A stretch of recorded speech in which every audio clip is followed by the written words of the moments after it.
Hello, in this video I'm gonna show you how to do the Google backup on Motorola Edge 50 Pro. In order to perform the Google backup, we need to go to settings, then scroll down and find Google and then go there.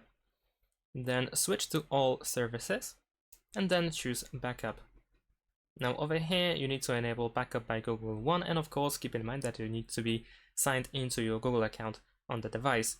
Once you have backup enabled, you can manually create the backup over here. You can press backup now.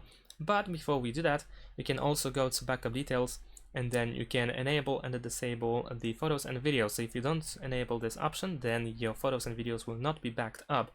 However, we can enable this option by tapping on this slider over here, and then your photos and videos will be backed up.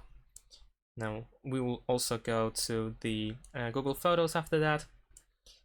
We can enable to use mobile data when there is no Wi-Fi, so we can do that and confirm. We can skip that for now, and when we go back we can also go to Google account data, and over here we can decide what apps made by Google need to be synchronized. And in addition to that, we can also enable backup using mobile or metered Wi-Fi data. And that's it. So if you want to make the backup, simply tap this backup now button, and also the device backs up automatically over Wi-Fi after it's been idle and charging for 2 hours. And that's it. Thanks for watching. Leave a like and subscribe to my channel, and see you in my next videos. Bye.